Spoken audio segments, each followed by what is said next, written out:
ba si lo na la de mo na kan ne sang ka no in na sang long si lo in na ta ni lo na ho ni kwa ki na he chen ba mo na si ko ben i kan chairman hin si mo so introduction na mo kwa ke ta lo de bi hin ko in kan thoi ti ka kan bi zo na si man de kan ku ba lo kan i si ba pi fa ba lo man de introduction na sa de na sa de kan lu da we di kan lo kan ba si ba kan ki na kan ka ka sia sa ba kan kan ta ke lo si lo kan ba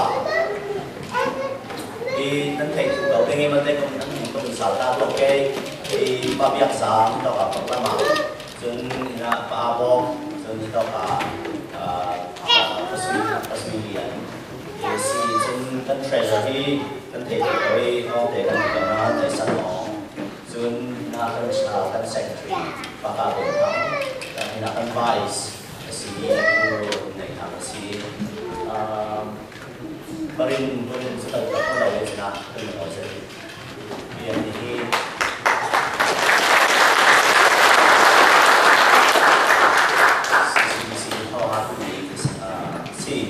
cái chỗ đăng ký chỗ này chỗ nào tôi học chỗ mà là sĩ ba thì có những chỗ là chấp hành để cái này cái là sao thì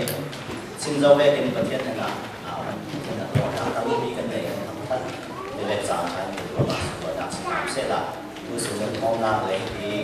giảm cái giảm là của hoa mọi hiện mà sử dụng là sẽ giảm là sẽ bởi vì là lần này ACDC mà hình của là đăng ký cái này thì lâu rồi đi vào học sẽ là sẽ có con để chúng ta bảo hộ đi sinh hoạt sẽ là một bà làm họ làm ra sản phẩm là sản phẩm của sự biết của là tâm gì